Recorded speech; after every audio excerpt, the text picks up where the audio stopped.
అందరికీ నమస్కారం. చాలా అంటే చాలా హ్యాపీగా ఉందండి. నేను క్లియర్‌గా పశ్చిమ బెంగాల్‌లో టీఎంసీ ఓడిపోవాలి, ధర్మం గెలవాలి అంటే బీజేపీ రావాలని చెప్పాను.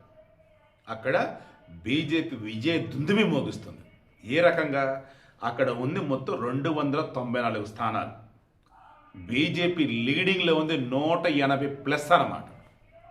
మెజారిటీ మార్క్ వచ్చేసి అక్కడ ఎంత 148, బట్ 180+ ఉంది. ఆడ ఈరోజు రిజల్ట్స్ వస్తున్నాయి కదా, మహిళలు ఏడుస్తున్నారు బీజేపీ అభ్యర్థులను చూసి ఆనందంతో. మనం గెలిచామయ్యా అంటూ ఆనంద భాష్పాలన్నమాట. అది ఆ టీఎంసీ బతుకు. యాక్చువల్గా వేరే వీడియో ఇవ్వాలి, బట్ ఇందులోనే చెప్తున్నా. ఆల్రెడీ బంగ్లాదేశ్లో ఉన్నటువంటి కొంతమంది ఎంపీలు, అఖ్తర్ హుస్సేన్ అనుకుంటా, వాడైతే మామూలు ఏడుపు కాదు. మొన్నే ఎగ్జిట్ పోల్స్ మొత్తం బీజేపీ ఫేవర్గా ఉన్నాయి. ఇప్పుడు పశ్చిమ బెంగాల్లో బీజేపీ కనుక గెలిస్తే అక్కడ ఉన్న బంగ్లాదేశీలు మొత్తాన్ని బయటికి నెట్టేస్తారు, వాళ్ళంతా వచ్చి మన దేశం మీద పడతారు, వాళ్ళోళ్ళే మళ్ళీ వాళ్ళ దేశంలోకి రావద్దట. ఇప్పుడు ఇంకా మనం ఏం చేయాలి అని ఏడుపు అనమాట.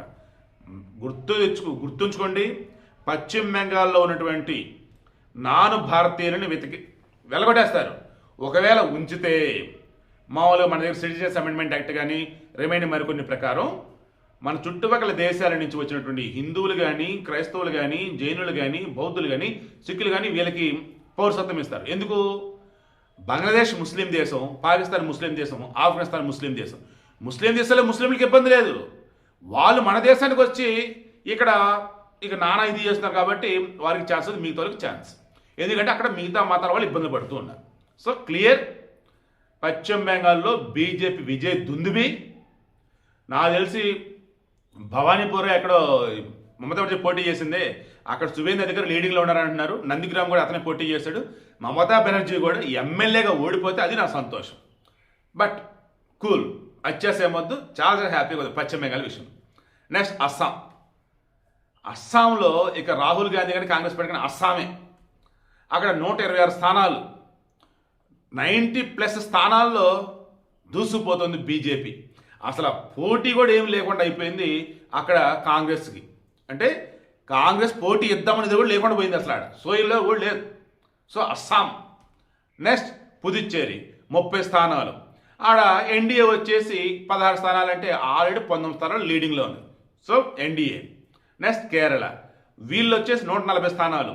ఇక్కడ ఏంటంటే వీళ్ళకి ఎల్డీఎఫ్ అంటే left democratic front, CPI, CPM మరి కొంతమంది ఉంటారు. యూడిఎఫ్ యునైటెడ్ డెమోక్రటిక్ ఫ్రంట్, ఇక్కడ కాంగ్రెస్ దాని మిత్రపక్షాల వాళ్ళు ఉంటారు.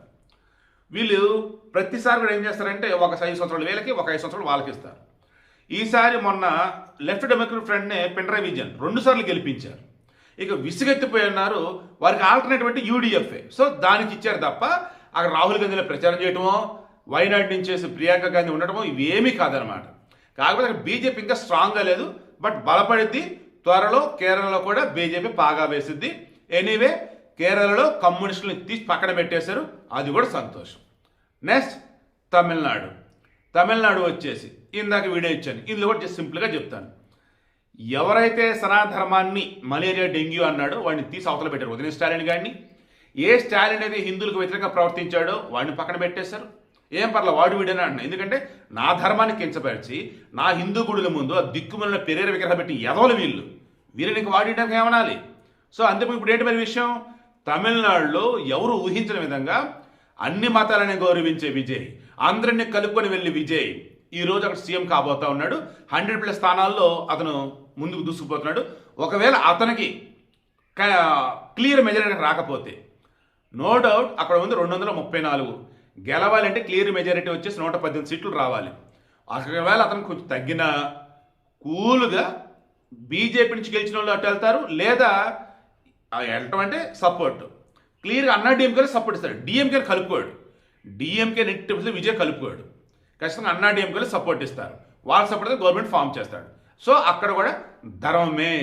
అంతిమంగా నా భారతదేశంలో సనాతన ధర్మాన్ని ఎవడైతే గౌరవిస్తాడో, హిందువులను ఎవడైతే గౌరవిస్తాడో వాళ్ళే గెలుస్తారు. నేను మళ్ళీ చెప్తున్నా, ముస్లింలైనా, క్రైస్తవులైనా, జైనులైనా, సిక్కులైనా, ఎవరైనా నా దేశంలో ఉన్న ప్రతి ఒక్క భారతీయులే. కానీ మీ మతం మీకు గొప్పది, ఇతర మతాలని గౌరవించాలి, అది మాత్రం తెలుసుకోండి. మీ మతంలో పక్క మతంలో ఎవరైనా తప్పు చేస్తే ఆ తప్పుని ఖండించండి, అంతే తప్ప అరే మన మతం వాడరు అని చెప్పి సైలెంట్గా ఉన్నారంటే మీ అంత ఎదవలు మూర్ఖులు ఎవరు ఉండరు. నేను ఎవరన్నానంటో మీకు బాగా తెలుసు. తప్పు చేస్తే తప్పని చెప్పాలి, అలా చెప్పకుండా సైలెంట్గా ఉంటే ఏం బతుకులు రావి.